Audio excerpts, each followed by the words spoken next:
The title, Educating for Shalom, I realized after I came up with it, is the title of a book by Nicholas Wolterstorff. Any content from the book that enters into this is totally accidental or providential. I haven't read it. I'm just saying I didn't plagiarize intentionally. What are we doing this afternoon? 3 parts to what I'm going to present. What's a calling and what difference does it make? 3 common myths and misconceptions, and then creating a culture that cultivates callings. I'm going to try to make this as applied as possible. I'll start with a little discussion of research, and then I'll talk about some application, then we'll end with some theological discussion. Please ask questions. I know there's time at the end for questions, but if I say something offensive or am talking too fast and need to go back, don't hesitate to interrupt me. So part 1, what's a calling and what difference does it make? It's an interesting question, this one, what is a calling?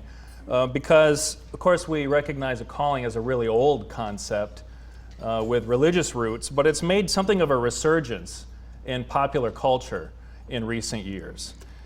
So Monster.com, the largest, or at least it used to be, the largest job site for job seekers and employers, had as its tagline, you can see this in the upper left, your calling is calling, which is an interesting way to put it.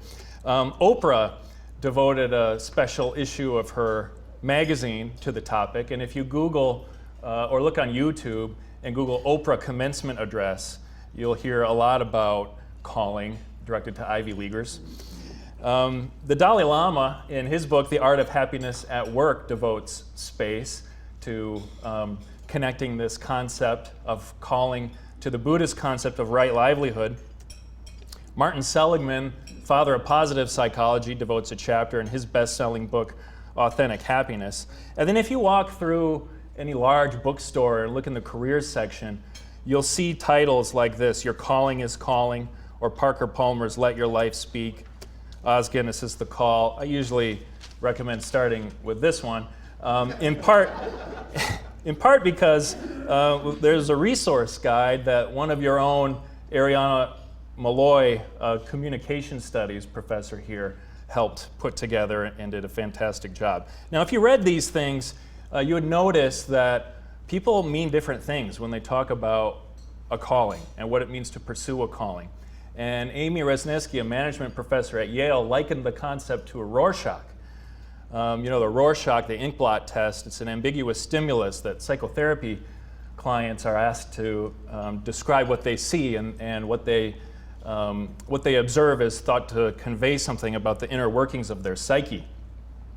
I used to have a picture of one of these inkblots on my office door, but the dean made me take it down because he said it had too much sex and violence in it. The concept of calling serves as its own ambiguous stimulus. And when people describe what a calling is, what you quickly pick up on is some key information as to where their worldview commitments are. There's a long conversation that we could have about what a calling means. If you read theologians, they often talk about calling as existing on different levels. So we could talk about the general calling that God issues to people to enter into a relationship with Christ and a life of discipleship. There's the most specific level, the immediate calling, of what does God want me to do right now, like in this moment. And then there's the specific calling, which usually refers to a sense of direction, a sense of life direction or a project or an activity. I am persuaded that there are multiple callings. There are callings within different life roles. But often when people talk about a calling, they're talking about it within the work role, and that's been a focus of the work that I've done. I've talked about a calling as having 3 dimensions. A transcendent summons, that is a belief that that the word calling conveys a caller, and for many people, especially in the United States, the caller is God. I expect for people in this room, the caller is God, but it doesn't necessarily have to be in a technical sense. Any kind of external summons could be a family legacy or a social need. So there's a transcendent summons. There's an alignment of work purpose with life purpose. that is, how I'm spending my time between 9 and 5 or whatever, fits. It's not compartmentalized from what really matters to me in life, but it fits within what I view as being of ultimate importance. And then there's a pro-social orientation. That is, I pursue my work this way not principally for my own personal fulfillment or happiness, but because it provides a way for me to use my gifts to make a meaningful contribution to the world around me. And as Christians, we would also say to glorify God. Now, a quick summary of some research. I'm going to go through this kind of fast. One question that's a good place to start is, how many people have a calling? And if you look at college students, here's a sample of about 5,000. These are actually all incoming students to the University of Maryland. And they were asked this item: I have a calling to a particular kind of work, and asked to respond according to the scale ranging from not at all true of me to totally true of me.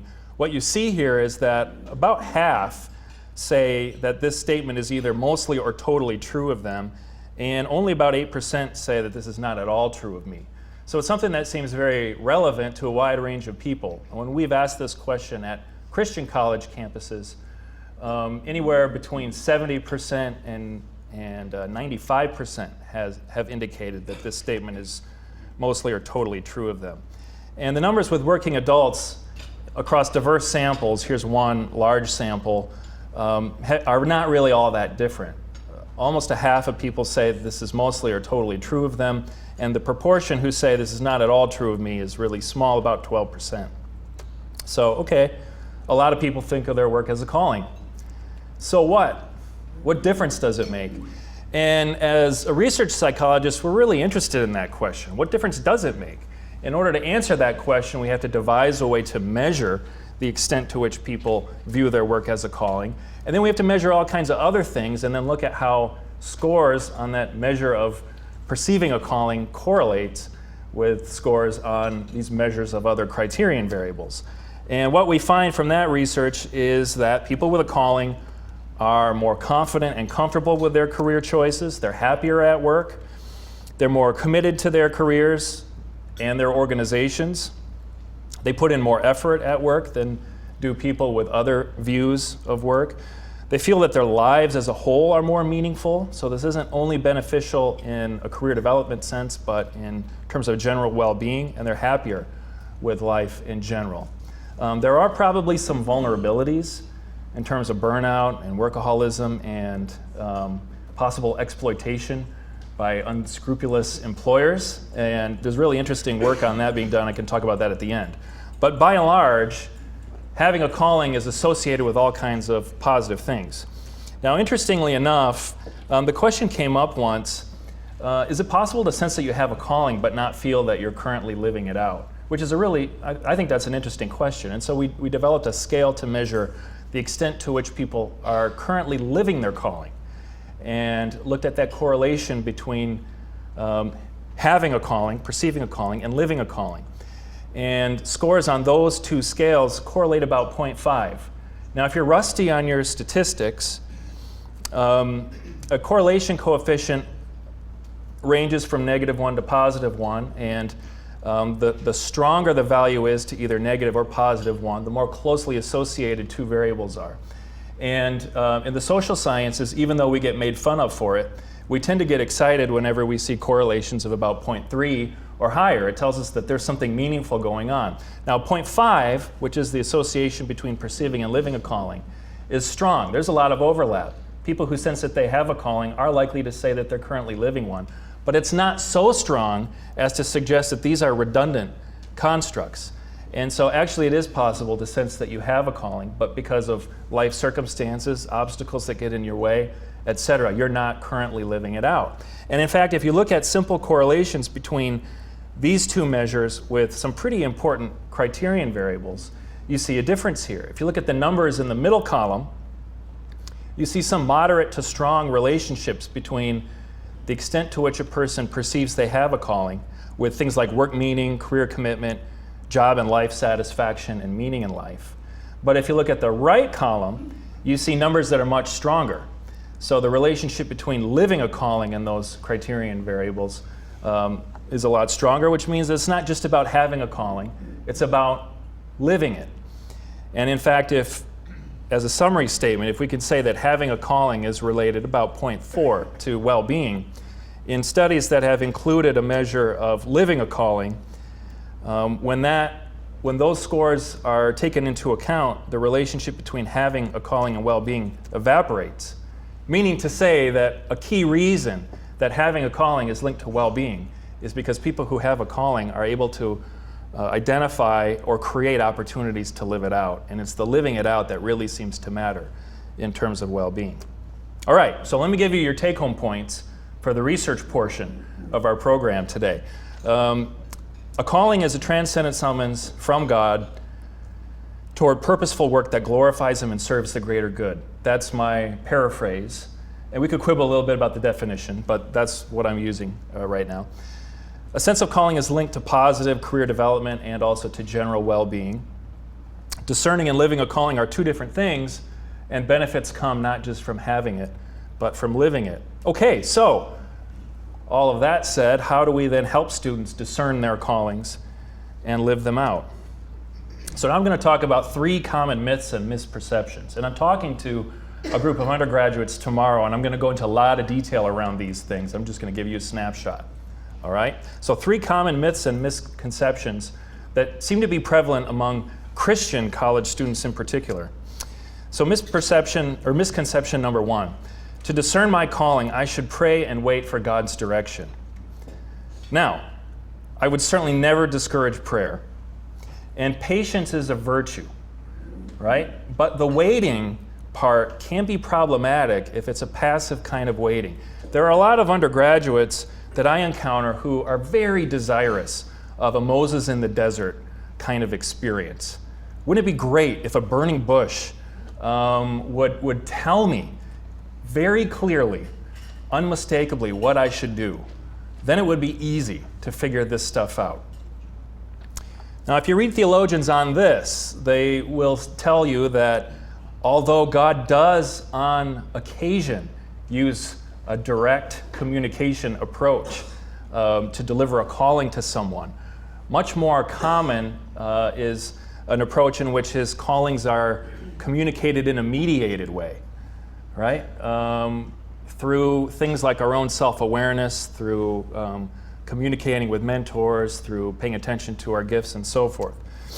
Now, I did talk to one person who had the equivalent of a burning bush type experience. His name was Roger Visker, and he was a cop in Kalamazoo, Michigan, which was my hometown. And Roger had always wanted to be a cop, and he was excellent at it. He was very good. He was patrol lieutenant in the Kalamazoo Township Police Department. That's second in command. And whenever the police chief retired, Roger would clearly be the person who would take over. However, one Tuesday morning, as Roger was having breakfast, it was a September morning, and he was engaged in Bible study at his kitchen table, and he heard a voice. And it was clear enough that he looked across the table to see if anyone was there. No one was there, but the voice told him, "Roger, I want you to quit your job as a patrol lieutenant, and here is the name of the person that I want to replace you. And I want you to become a pastor. And here are the names of 7 people who I want you to talk with about this transition." Now, I don't think Roger's ever worn one of these. I was just looking for a visual aid. But Roger was flummoxed by this experience. And I asked him, "Roger, an audible voice?" And he said, "I don't know what to tell you. All I can tell you is I experienced it as if it were being spoken into my ears." So he drove to the, what do you call the building where police gather in the morning? The police station. And thank you. I'm getting there. Donut shop. Had an early donut shop. Very good. Very good. He walked around that morning avoiding eye contact with everyone and really unable to keep his mind on anything other than that very dramatic experience that he had. He drove home for lunch to talk with his wife. and told her what had happened. I think he was hoping that she would say, well, you had that bad burrito last night, or maybe got a little bit too close to the evidence from that LSD raid. But what she said was, if this is what God wants us to do, then we'll figure it out. And Roger eventually did make that transition. This was about 20 years ago, and he's since served as a pastor for 3 different churches in 3 different states. Currently, he's on staff at a large church in New Lenox, Illinois. But remember, he was instructed to talk to 7 people, right? So what did those 7 people have to say? And I have 7 messengers here because that sounded apocalyptic. And I wanted to frame it that way. So number one thing that he got was a piece of advice. Read What Color Is Your Parachute? Has anyone read that book, or does anyone have familiarity with that book? It's the best-selling career self-help book of all time. Number 2, he got a piece of advice. Meet with a career counselor and take some assessments. That might be something that's helpful. Number 3, why don't you talk with your pastor and get input from him? Number 4, all of these folks were not random strangers. They were people in Roger's life who cared about him and provided him with a lot of encouragement and affirmation. And then number 5, and as Roger put it, this was truly remarkable, all 7 of them either were currently in the process of or had recently gone through a career change themselves. And so he could then talk with them about the risks involved and what kinds of challenges they faced and so forth. Now, long after talking with him about this, I was reading some research and I came across this meta-analysis. And it was by researchers at University of Loyola, Chicago. And they were interested in 2 things. One was they wanted to look at all of the studies that had tested the effectiveness of a career intervention. And by career intervention, we're talking about individual career counseling, group career counseling, computer-mediated interventions, career classes, those kinds of things. Things that are set up to help people make decisions about their careers. So they looked at all those studies, and what they were interested in was 2 things. One, to what extent are career interventions effective? And 2, are there things that differentiate the really effective career interventions from the less effective ones? Are there critical ingredients that seem to be included in the ones that are really effective? And the answer to that first question was yes, career interventions are just as effective as any of the kind of standard psychological interventions that we point to and nod and say, yes, that's something that works.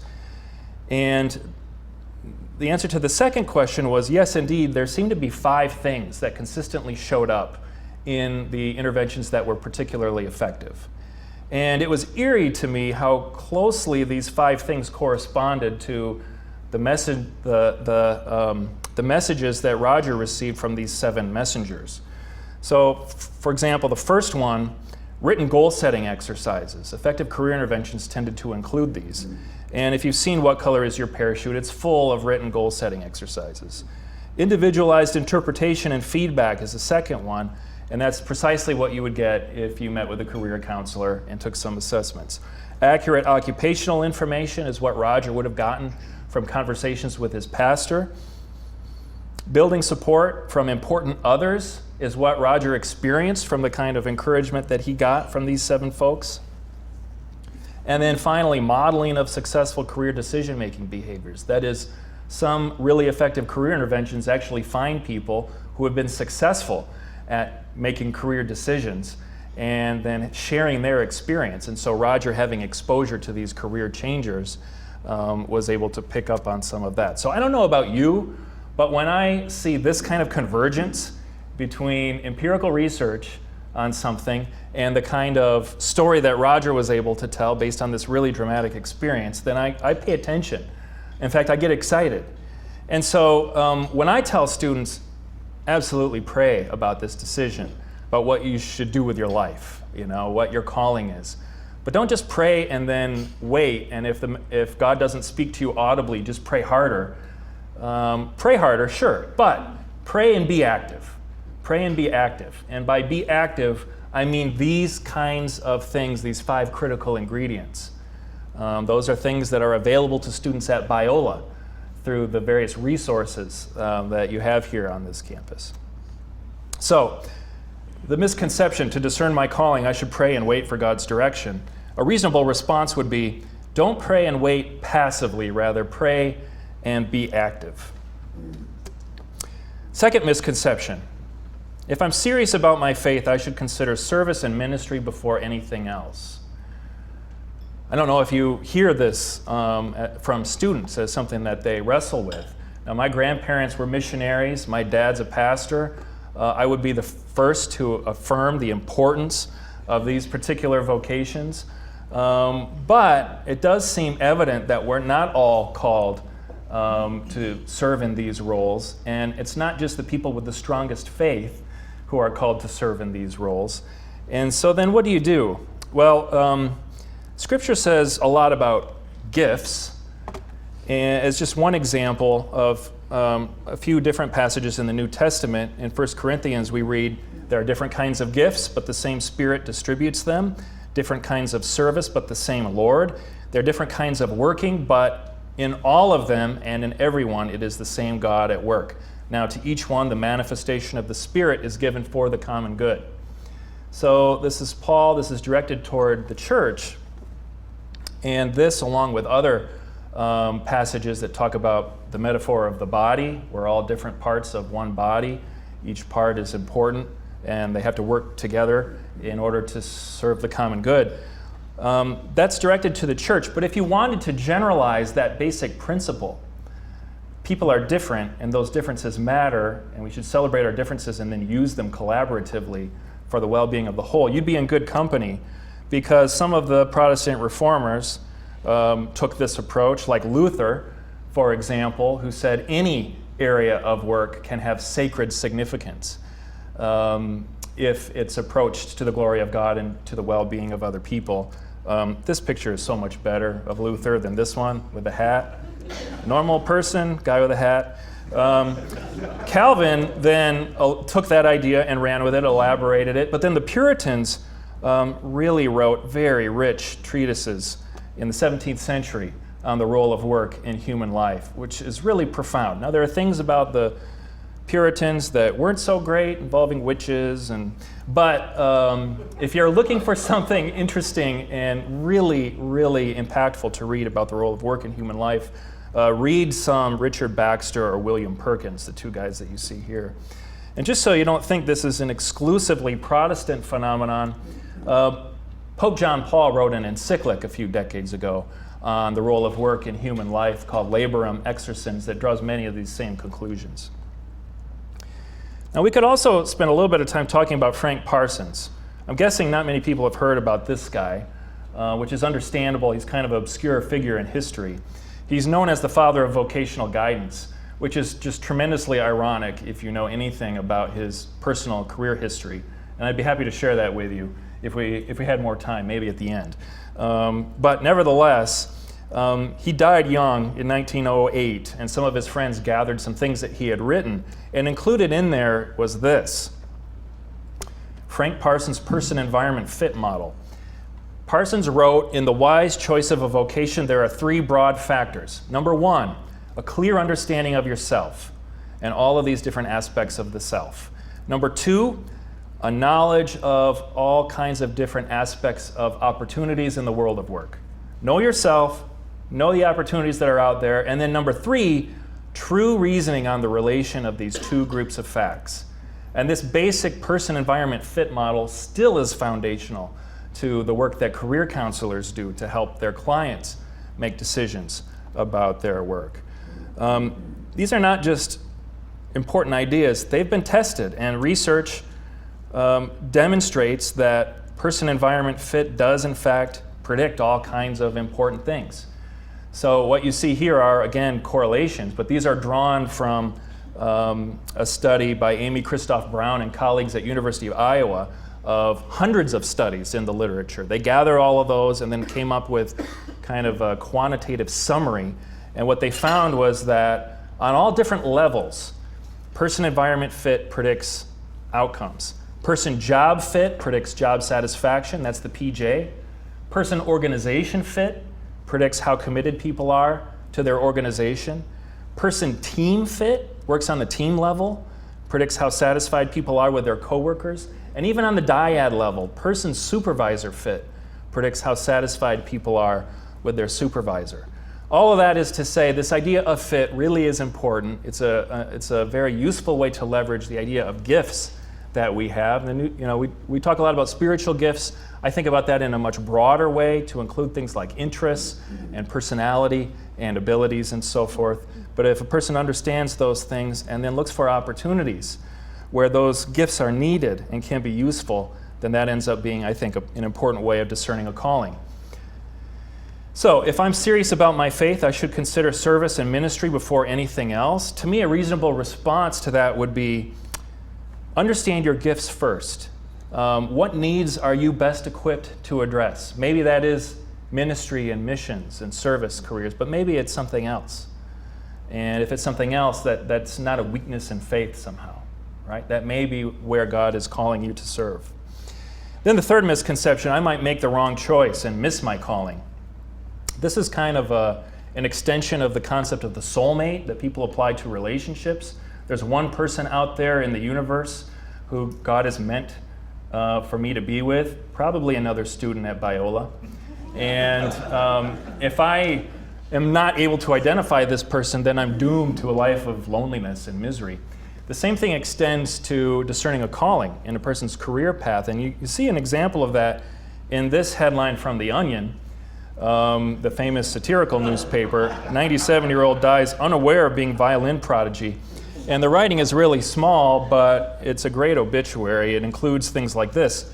She is survived by her family, all of whom will forever remain oblivious to the national treasure that Nancy Hollander would have become had she just picked up a violin even once. And so, is this really how it works? I mean, is there some kind of latent ability deep within me, and if I don't take advantage of the right opportunities, I will never know what I could have become? I don't think that that's the case. I think that there are ways for people to express gifts regardless of where they end up. And in fact, there's some research in management on job crafting that taps into this. And when I talk about job crafting, I always tell the story of Maggie Garza. I've got 4 boys. We've been in Poudre Valley Hospital on several occasions, not ever happy. Well, when they were born, they were happy occasions, but the other times not so much. But anyway, there's a custodian there named Maggie Garza who was assigned to our room, and she quickly became our favorite person. She would pray for us. She would show real empathy to whichever member of our family was ailing and in the hospital. She would share with us about her life and her family. And in fact, when I would talk to doctors and nurses about Maggie, again, this is a custodian, okay? This is a custodian at the hospital. They would tell me that she has a way of connecting with people, and that on the pediatrics ward, when they're dealing with a really difficult kid, they'll often call Maggie into the room to break the ice. And she'll crawl around on the floor and purr like a kitten and get the kid to smile, lighten the mood in the room, and now suddenly everyone can do their work. Now, custodian is not the kind of job that most of us probably aspire to when we're thinking about possibilities. But for Maggie, it's a calling. For Maggie, it's an opportunity for her to connect with people and to share in the mission of the hospital, which is to help sick people get well. She very earnestly sees her role as advancing that mission, and everybody sees that and everybody benefits. So I might make the wrong choice and miss my calling. Well, your sense of calling will likely change over time, and there are likely many pathways you could follow and still be faithful to how God has equipped you. Focus less on finding it and more on building it is perhaps a reasonable response to this misconception. Now, this third part, creating a culture that cultivates callings. What kinds of things can we do at a Christian college to create an environment in which students are supported in discerning and living out their callings?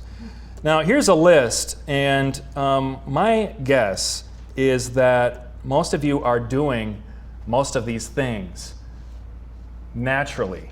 It's probably part of why you were drawn to work in an environment like this. I'm going to point out 2 in particular and comment briefly on those. The third one here, share your story. Now, often we're reluctant to talk too much about our own lives with students. Maybe because we want to be humble, we want to make sure that we're not sending a message that it's somehow all about me, my favorite thing, me, that kind of thing, which is understandable. But remember, one of those 5 critical ingredients was modeling.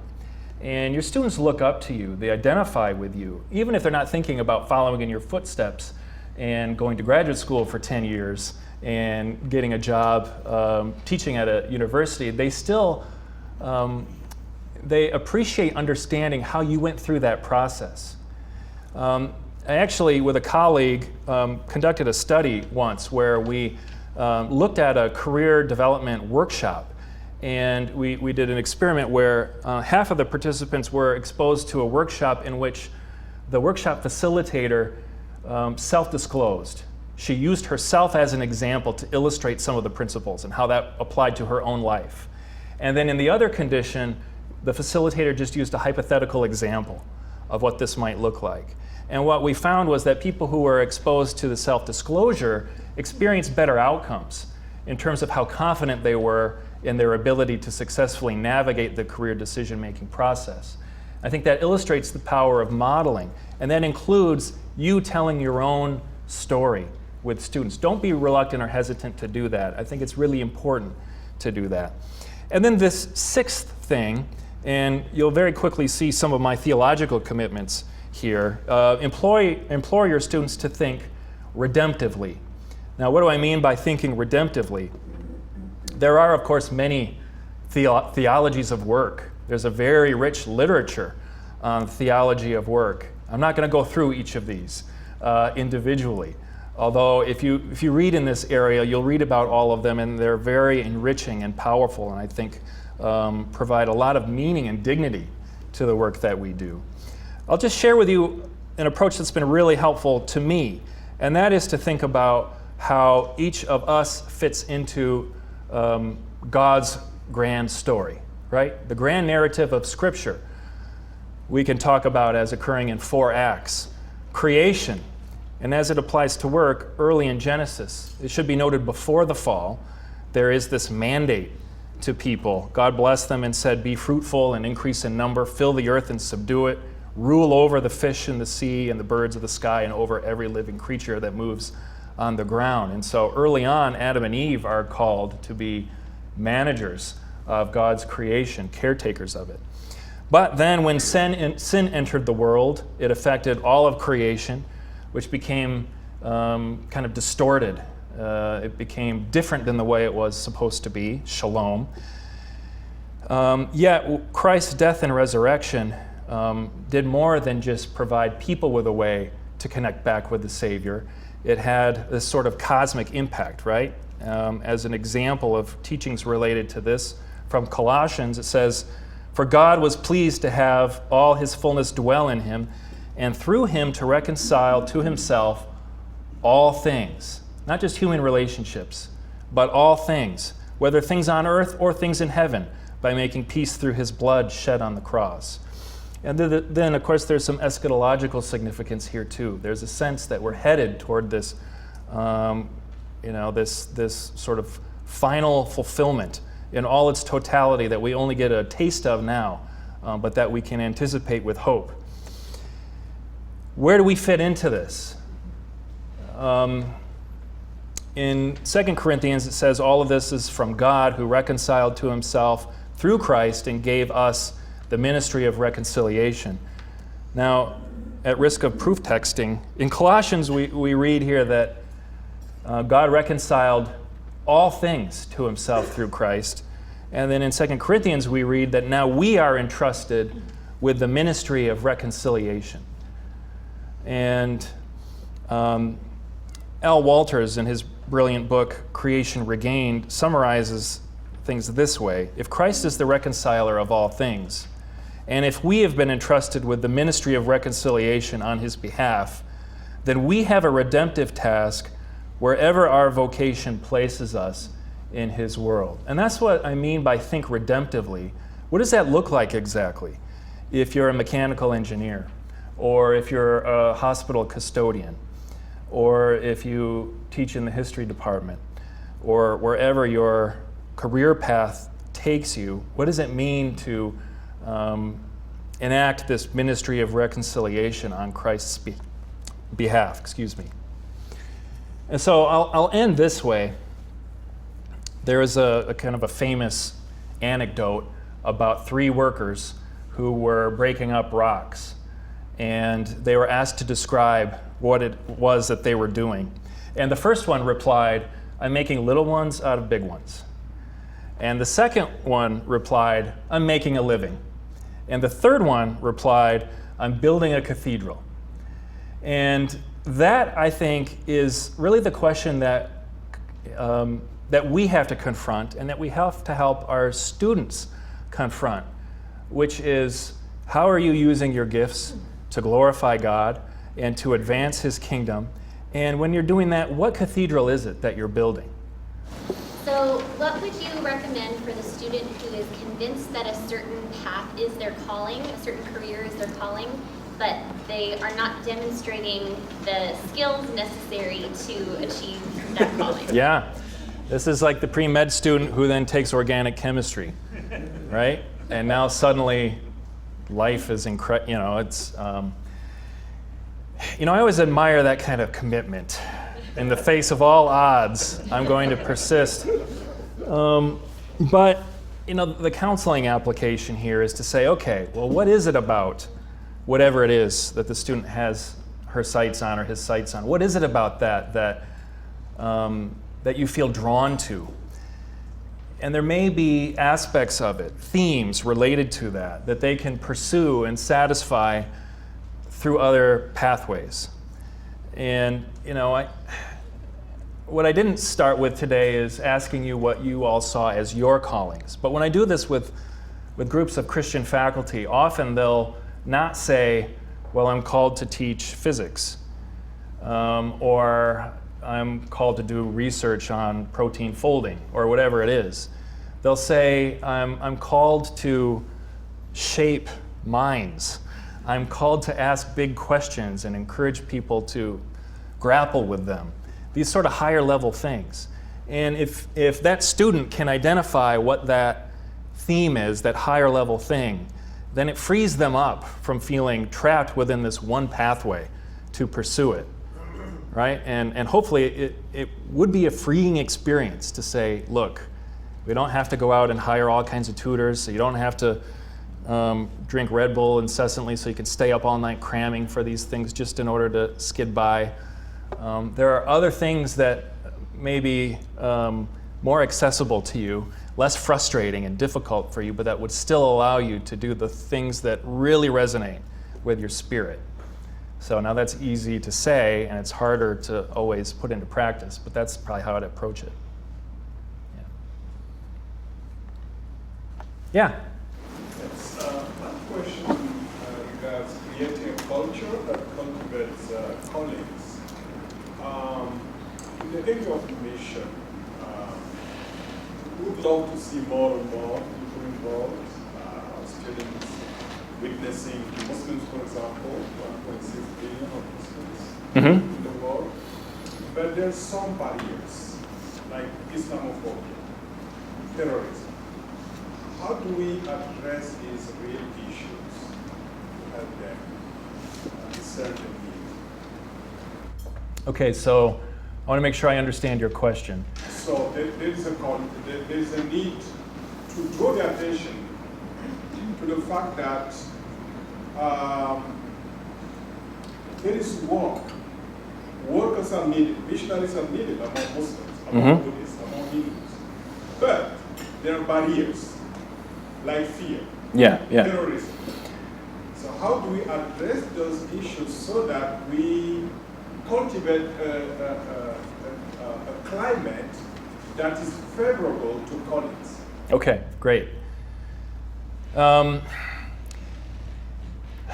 think the first part of what you're describing is a need to raise awareness of some really important needs in the world, so that students recognize them, and that those needs resonate with what they value and find important. Now, then within that, I think a follow-up question is, okay, what is your role then? If this is an important need that you identify, that you resonate with, what are you going to do? What is God calling you to do to help address that need? And maybe within that, there is a group of students who feel called to missions. Now, I wouldn't try to steer students without really knowing them well and having a sense of their giftedness toward missions, unless there's a sense, just knowing how difficult that work is, right? And wanting them to be successful and so forth. But if you're working with students and helping them identify ways to address needs like what you are mentioning, and some of them say, I want to do this, but I'm scared, then that's kind of a different issue. Then it's, well, let's gather information and help make some informed decisions about how to approach this. With any kind of career path, there are risks. And with some really important areas of work, there are really substantial risks. So how can you move in that direction if that's what you feel called to, in a way that is sensible, that doesn't put yourself in a place where you're experiencing unnecessary risk, but that allows you to have some kind of real meaningful impact? Now that's obviously a very, very complicated question with layers and a need to connect with a lot of available resources. But I think heaping encouragement on those students to help address those very understandable and real feelings of fear they have would be, an important way to start. Yeah. I think, yeah. It seems that a lot of students, people in this generation, have a very high expectation for their calling, their experience of satisfaction in their calling. And so we hear a lot about passion. And do you have any recommendations for how to shepherd this? Yeah, that's a great question, and it's really an important one. There is a difference between, we could go back to the Greeks and talk about the kind of two branches of well-being: hedonic well-being, pleasure-driven, and eudaimonic well-being, which focuses more on meaning. I remember asking my dad, who's a pastor, when I was in high school. We were driving in the car, I remember it pretty clearly, and I asked him, Dad, do you like your job? And there was this long pause. and he said, Bryan, I think what I do is very important. And that has always stuck with me. I do think that there are a lot of examples of people who, out of faithfulness to what they perceive as their calling, make decisions where they're sacrificing all kinds of opportunities for pleasure, higher salaries, kind of an easier path. They sacrifice those things because what they are after is a deep sense of meaning. And that can be difficult. That can be very difficult. But if you talk to people who have made those decisions and who are pursuing that path, the underfunded social worker who persists despite all kinds of obstacles because the people that she serves really matter to her. That's just one example. They would tell you that if they could do it over again, they'd make the same choices. I think finding fulfillment, chasing fulfillment is like chasing fun. After a while, it starts to ring hollow. And so I guess I would encourage students to think really deeply about what they really want.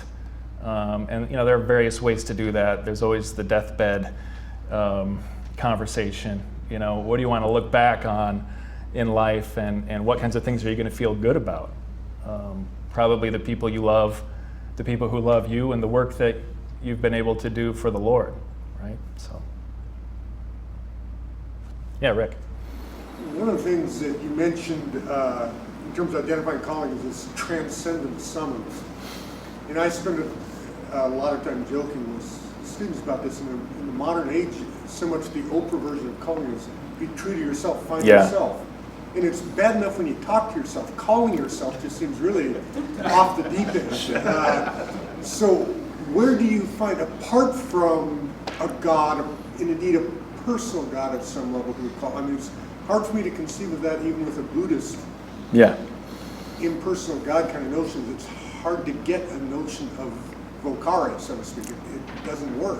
So what do you see happening in the secular world as the alternative way of doing transcendent summons, so to speak? The way I approach calling with that transcendent summons dimension, and I frame it that way with my Christian commitments implicit, in part because I want to have some impact on the mainstream conversation within the discipline, right? And so I talk about transcendent summons, pro-social orientation.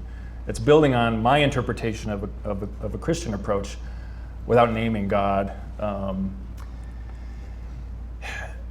My sense is, in the secular world, the alternative to that whole, in fact, this is actually in the literature. There's a distinction between the neoclassical understanding of calling and the quote-unquote modern view. The modern view doesn't generally have much space for a transcendent summons. It's about looking inward to find the path that will make me happiest, right? And then they label that a calling.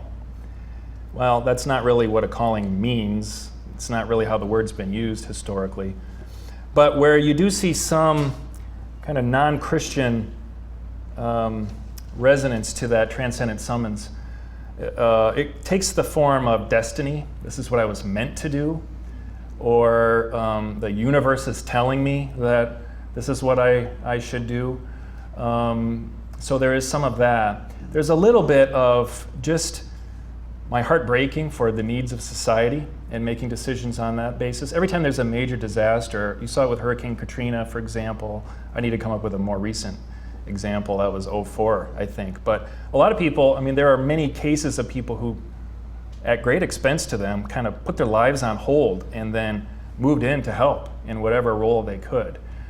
Some of those people were believers who identified, God as calling them, but other people weren't necessarily identifying whether God was still calling them. I mean, we can get into some deep theological discussion, but that's still something that's not necessarily, I mean, you experience it within, but it's something out there that you feel is sort of pulling you toward embarking on this certain path.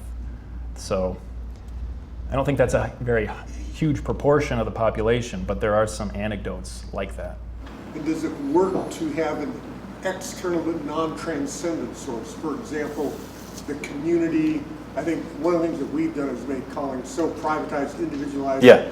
We let our kids sort it out. Right. There's, Yeah. Years of, what are you going to be? Well, you're going to be a shoemaker. Yeah. What's your last name? John Shoemaker. Okay, you'll be a shoemaker. Get over it, kid, because the community needs a shoemaker. We're the shoemakers. And it wasn't transcendent. It was Right. It was horizontal, but it was Yes. external still. Yeah. So the root of your question is, does it work? If Does it's it work? External, but not transcendent, so to speak. in a psychological sense, I would say probably yes. I mean, there hasn't really been a study that looked quite that way. But I would suspect that people would still feel this, a similar type of satisfaction and meaning and purpose in what they're doing, in a psychological sense. So there's a spiritual element to it too, and we can talk about if they're really experiencing sort of true fulfillment in that way. But I think work would still be really meaningful if you're doing it in order to satisfy a social need, contribute to the community, that kind of thing. And maybe there's a common grace element in there that helps us make sense of that. Yeah. I think, do we have time for one more question? You know what? We better call it quits. I gotta go. We better call it quits. We do make them teach here still. All right, very good. They're calling, I've heard. It's 1:15. Thank you very much. Appreciate it. Biola University offers a variety of biblically centered degree programs, ranging from business to ministry to the arts and sciences. Visit biola.edu to find out how Biola could make a difference in your life.